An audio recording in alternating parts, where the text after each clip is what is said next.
You can't let them hang me. I wouldn't be too sure of that.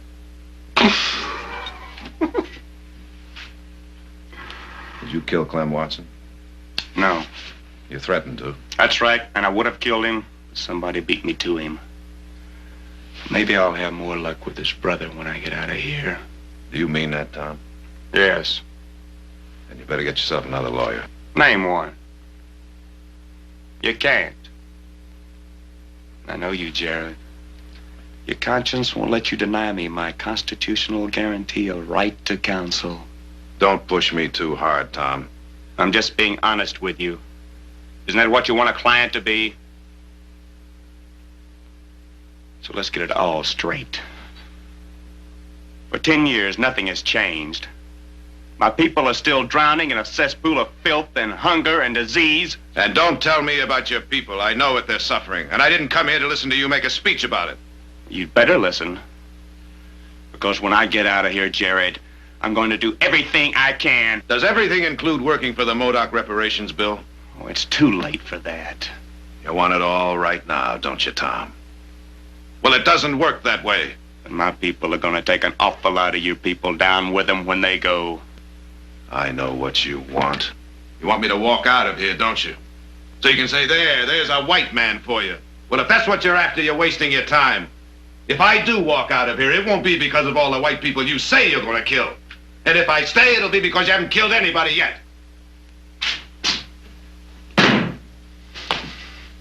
Now, why don't you just tell me what happened last night?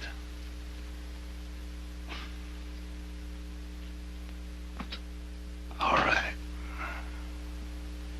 Have you really given this thing any thought? Do you realize what happens if you get him off?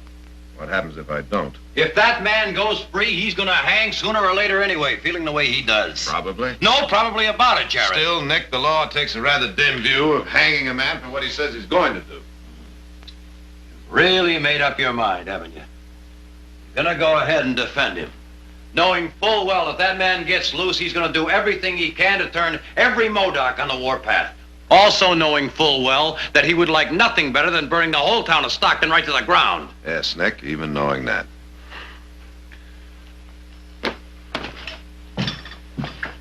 Nick, I haven't got any choice. Can't you understand that? No, not this time.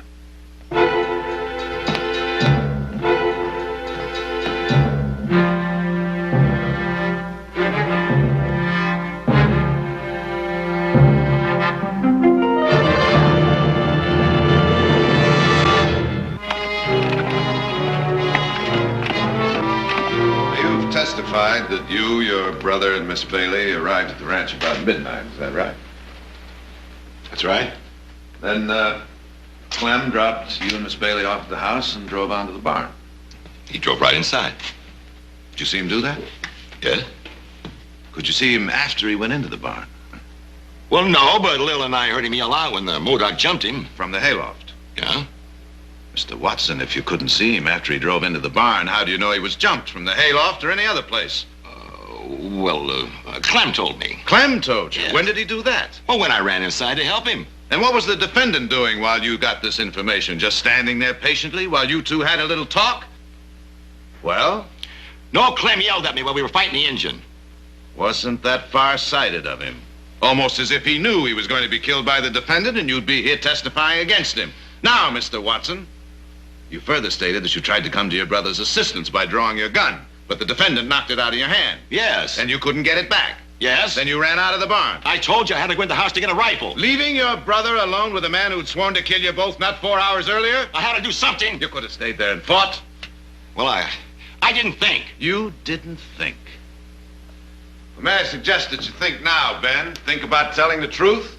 Objection. Sustained. I'm through with him, Your Honor. That's it. That's all of it. It happened just that way. Can I go now? I thank you, Miss Bailey. Unless Mr. Barkley has some questions. A few.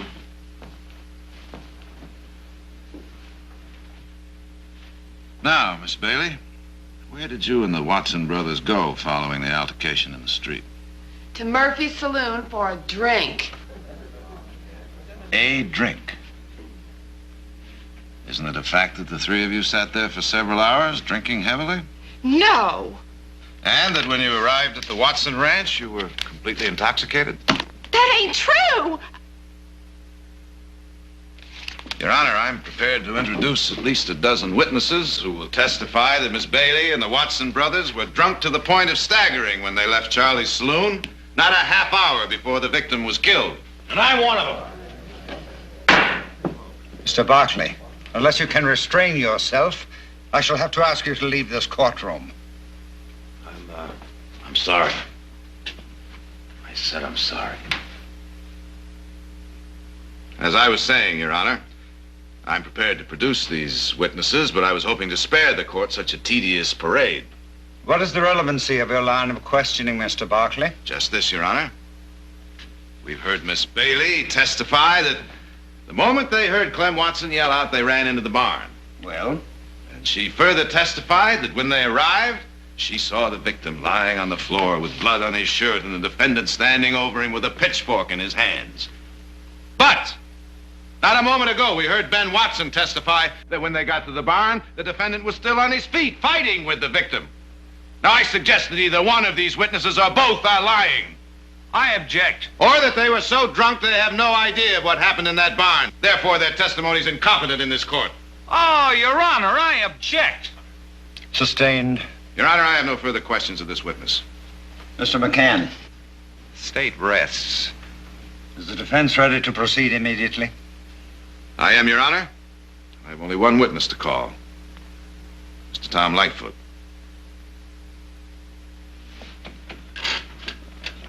I have one final question, Mr. Lightfoot. Where were you about midnight on the night Clem Watson was killed? I was at the old Indian cemetery just south of town. I'd walked out there to visit my father. And at no time were you anywhere near the Watson Ranch? No. Your witness, Mr. McCann. Thank you. Well, Tom, you deny the murder of Clem Watson? Yes. Well, you don't deny that you threatened to kill No. him. And Ben Watson, too. Yes. Well, a lot of men make threats they don't really mean. But what about you, Tom? Did you mean it when you told Clem and Ben Watson you were going to kill him? Objection. Overruled. Answer the question. Yes? Well, did you mean it? Answer yes or no. Object. Sustained. You may answer in your own way. Yes. Yes, I meant it when I said I'd kill them. And the only reason I didn't is because I didn't have the chance. I see. Would it be fair then to assume that if the jury frees you, you would immediately carry out your threat against Ben Watson? Objection. The witness has already admitted he would have killed Clem Watson if he'd had the opportunity. Before they bring in a verdict, I think this jury has a right to know what Tom Lightfoot intends to do if he's acquitted. Your Honor, this court is concerned with facts, not intentions. Does he intend to murder Ben Watson? Your Honor. Mr. McCann. And will it stop there? Or does he intend to go on murdering white men? Yes. If I ever get the chance, I will kill him. Tom. And then my people and I will start in on the rest of you. Tom, sit down. It is going to be you or us. That's the way you've wanted it, and that's the way it's going to be. And I'm going to warn you right now, if it isn't us, then you people are going to go through hell before it's you. Now, you go right ahead and hang me, because it won't change a thing. Get me out of here. And you know perfectly well that I had the basis of a mistrial before you were stampeded into making that little speech of yours. A mistrial. Now, what good would it have done? Listen, you made fools out of Ben Watson and Lil Bailey, and the jury just sat there. They didn't bat an eye, not a flicker, just 12 little hangmen all in a row. Now, you think any other jury would be different? Here's your supper. I don't want it. Suit yourself. Fred. I'll see you in court in the morning. Jared, why don't you just give up? I'm not sure, but I think it's because that's what you want me to do.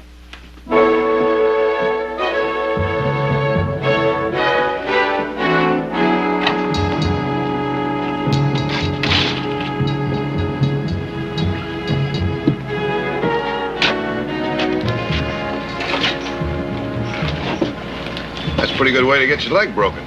You still gonna defend that Modoc? That's right. After what he said in court? Get that leg down.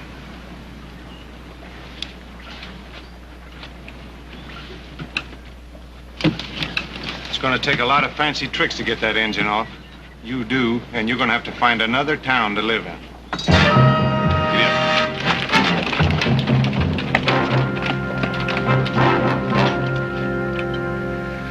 Glass of sherry, Jared? No, thank you. I think you'd better have one. Then I can justify this as a social call.